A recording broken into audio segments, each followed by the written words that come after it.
Hello everyone. Back again with film recaps. In this video, I'm going to recap one of the horror thriller films from 2010, titled I Spit on Your Grave. Before we get to the storyline, I'd like to wish everyone a happy and great day. Without further ado, let's get straight to the storyline. The film opens with Jennifer Hills, a novelist who's decided to rent a remote cabin in the Deep South, so she could focus on finishing her novel. Along the way, she stops at a shop to get the keys to the cabin she'll stay at. At the shop, a man named Earl, the cabin owner, hands her the keys before instructing her how to get there. The man mentions the cabin is difficult to get to, but the view and peace are great. However, the longer she traveled through the countryside, the more confused the girl became. She then decides to make a stop at a gas station to fill her tank, and comes across three workers hanging around. They are Andy, Stanley, and Johnny, who tried to hit on her, but failed because this lady's all business. Instead, she tells him where she's headed, and asks him to pinpoint the exact way to her cabin, which we definitely shouldn't do. Noticing how attractive the girl is, Johnny attempts to make a move on Jennifer, but she accidentally makes him spill a bucket of fluid, causing Andy and Stanley, his friends, to laugh at him. As Jennifer drives off, Johnny's shame is clear to see. After the long stretch of road, Jennifer arrives at the totally not creepy cabin that will serve as her home for the next several months. She immediately unpacks her belongings and starts writing right away. The following day, Jennifer relaxes by the lake, right when she starts hearing noises coming from the woods. She doesn't pay much attention to them, because they're probably just crows. She then keeps writing on the porch of her cabin, until she hears sounds coming from the shed. Curious, she walks up to the shed to see what's going on, and finds nothing but various tools and canisters that spell the word poison. But our girl doesn't budge. Jennifer returns to the cabin, and not long after, she accidentally spills wine on her shirt, forcing her to wash it by the sink. Unbeknownst to her, somebody is videotaping her half naked. On the next morning, she goes for a run and comes across an abandoned house, and for some reason, she decides to explore it. However, she doesn't find anything interesting inside, and keeps going about her day. Up next, she returns to her cabin and wants to take a bath, but has to scrap the idea as she finds that the sink water runs brown, and the toilet is clogged. Jennifer proceeds to call in a plumber named Matthew to tell him her problem. But as if that wasn't bad enough, she drops her phone in the toilet, forcing her to dry it with a hairdryer. Matthew the plumber then comes to fix the bathroom, but it turns out that he has a speech problem and an intellectual disability, and Jennifer gives him an abrupt kiss out of gratitude. In the woods, Andy, Stanley, and Johnny hang out and kill fish for fun, while being recorded by Stanley. After leaving the house, Matthew joins the three men fishing in the woods nearby, who turn out to be his friends. Matthew then tells Johnny that Jennifer kissed him, but Johnny doesn't believe him, so Stanley confirms that it is real because this boy can't even lie. Creepily enough, Stanley shows them the video he took of Jennifer last night, which riles Johnny up. He begins saying that girls like Jennifer would love to be shown a good time, and insinuates that he's going to do something. Later that night, Jennifer still hears the strange sounds around the house, and becomes more uneasy about them. Jennifer hears a thud on her door, and finds a dead bird on her doorstep. The girl goes around the cabin to see if anyone's there, but she finds no one outside. But to her surprise, when she returns to her laptop, she finds a selfie of Johnny and his friends. Once she begins to freak out, Johnny and his friends enter the room, and he starts taunting her, while Stanley toting a handy cam. Johnny even drags Matthew into the room, even though he clearly doesn't condone any of this. Scared, Jennifer tries telling them that her boyfriend is coming soon, but that doesn't deter the men. They begin harassing her, and even start making fun of her writing, and start throwing lit matches on her. Johnny coerces her to drink, and she finally does out of fear. Meanwhile, Matthew curls up in the corner, not brave enough to stand up for her. The scene gets even more disturbing when Johnny asks her to show him her teeth. At first, this confuses her, but she finally does what he asked when he starts threatening her with a baseball bat. Up next, he pulls out a gun and shoves it into her mouth. Kiss. Oh shit. When the boys are laughing about it, and he walks up to Jennifer, but this time, she takes the bottle and smashes it against his knee, earning her the opportunity to take a pepper spray, and uses it to Stanley as she dashes outside. It allows her to escape into the woods and run to safety. When she runs through the woods, she runs into the town's sheriff and Earl, the cabin's owner. In tears, she tells them everything about the assault that she has experienced recently and pleads for help. The sheriff then asks Earl to head back, and offers to accompany her back to the cabin to sort things out. As soon as they get there, they find that the cabin is empty, so the sheriff begins looking around. However, the sheriff suddenly starts judging her when he sees a weed joint and a broken alcohol bottle. He accuses her of not telling the truth about what happened, and she has no right to make false accusations about the men he knew since they were kids. Up next, the sheriff performs a body search, which surprisingly, is nothing more than an excuse to feel her up. They are interrupted by Johnny and his friends, who have just returned.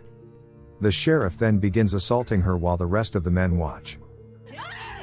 When she tries to fight back, Johnny holds her on chokehold, and rips her pants off while forcing Matthew to take his clothes off. Initially, Matthew refuses, but finally slides down his pants out of fear. The men then hold her down and orders Matthew to force himself on Jennifer until he is satisfied, while Stanley records the whole thing. In the middle of it, the psycho sheriff even has the audacity to take a phone call from his little daughter. Afterwards, Matthew pukes his guts out, and sometime later, Jennifer uses what's left of her strength to make a run for the woods. As she goes deeper into the woods, she runs into the group again, where more sufferings await her. Andy then drags Jennifer near a puddle, and submerges her head a couple of times. As she lies on the ground, the sheriff takes off his pants and forces himself on her, ignoring her cries for mercy. Up next, the men take turns on Jennifer, while Stanley's camera is rolling. Jennifer wakes up and finds that dirt is all over her. She rises and starts walking away to a bridge over a river. We can see that the men casually follow her, and the sheriff gets ready to shoot her to save his own skin, but she immediately plunges into the water and disappears.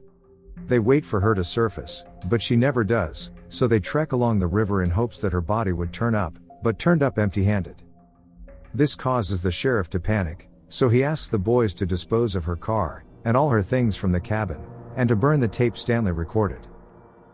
After the eventful day, the sheriff heads home to his family, where his wife and daughter welcome him. He spends the evening at home as if nothing ever occurred, showing no regret for his actions. On the next day, the sheriff returns the cabin keys back to the owner, and simply states that Jennifer has left, and that Jennifer was a problematic alcoholic. Over the next few days, the boys move on with their lives as if nothing had happened, while Matthew is sinking in guilt for what he's done. While he's sitting alone in the woods, he even imagines seeing Jennifer's ghost. A month later, the sheriff gets a phone call from Earl, the cabin owner, saying that someone named Barbara is asking Jennifer's whereabouts, as she hasn't been seen in a month. Meanwhile, Stanley comes running to his friends in panic, saying that somebody stole his handy cam. Here he reveals that the handy cam contains the recording of what they did to Jennifer, and that he never burned the tape despite having been told to. This infuriates Johnny. He starts beating Stanley up, but Andy calms him down.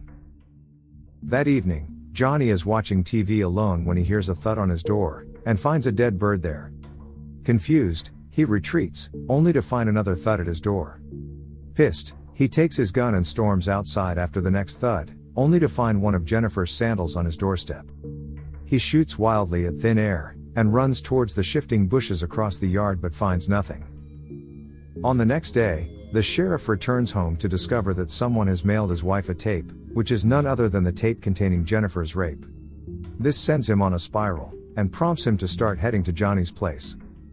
There, the enraged sheriff confronts the three, especially Stanley, thinking that he is playing a prank on him. Johnny concludes that Matthew is behind all this, because Matthew is nowhere to be found. Later that day, the sheriff goes out hunting with Earl. As they sit down to rest, you just enjoy it. Them funerals. He suddenly shoots the poor old man dead. The reason behind it is that Earl is one of the loose ends to the crime, as he saw the sheriff bring Jennifer back to the cabin with him. Meanwhile, a guilt-ridden Matthew wakes up in the abandoned cabin, and suddenly comes across Jennifer, sitting on the couch. Glad that she's still alive, he comes up to her and starts crying while telling her he's sorry. But of course that's not good enough. She takes out a rope and begins choking him. On that same day, Stanley and Andy take to the woods on their search for Matthew, until they hear the faint sound of music playing, which leads them to the same abandoned house Jennifer found at the beginning of the movie. Judging from its state, it appears that someone has been living there. While Stanley is out alone, he shockingly comes face to face with Jennifer, and as he steps closer, he gets caught on a bear trap and screams in pain. This prompts Andy to come to his rescue, only to be knocked out in the head by Jennifer. Sometime later, Stanley wakes up to find that he's been tied up to a tree stump. Jennifer takes her time by videotaping him, and force-feeding him a dead rat. Afterwards, she punctures hooks through his eyelids and tie them on the stump. While recording him, Jennifer guts a fish and spreads its insides all over Stanley's face. The scent of the fish guts attracts numerous crows that begin to peck him. After some time, his eyeballs are eaten by the birds, and he bleeds to death. While this is going on, Andy wakes up and finds himself tied on a few boards over a bathtub. The water in the tub keeps rising just as Jennifer enters to check on him. Wasting no time, Jennifer starts dunking Andy's head repeatedly in the water, ignoring his pleas for her to let him go.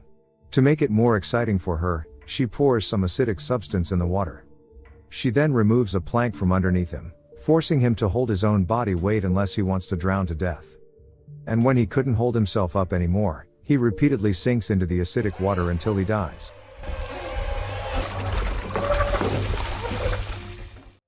Up next, Jennifer visits Johnny at the gas station, and knocks him out with a speed wrench.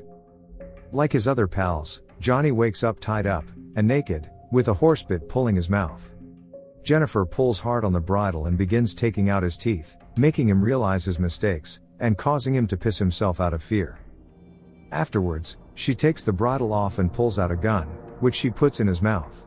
But arrogant as ever, he still has the audacity to laugh, at least until she takes out a pair of shears, and chops his pee off, before shoving it in his mouth. Johnny of course bleeds to death, and yes, this scene is as gruesome as you might imagine. On the other side of town, the sheriff gets a phone call from his daughter, who excitedly announces that her new teacher is paying a visit.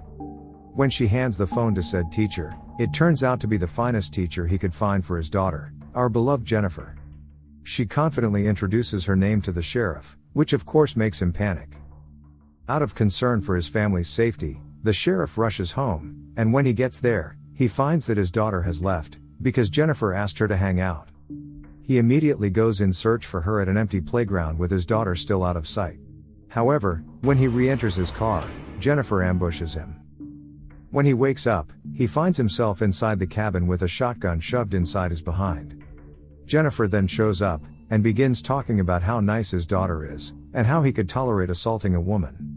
To torture him, Jennifer begins ramming the barrel deeper. Afterwards, she ties a string around the trigger, and reveals an unconscious figure sitting across the room, who is none other than Matthew. She ties the other end of the string to Matthew's wrist, so that if Matthew moves his arm, he'd pull the trigger. The sheriff pleads for his life as Jennifer walks out. Moments later, Matthew wakes up and begins stirring. And before the sheriff could warn him, Sheriff! Matthew! the trigger is pulled, and the two are shot dead, marking the end of the movie. Okay guys, that's all the recap of I Spit on Your Grave 2010. Thanks for watching. See you again in the next video.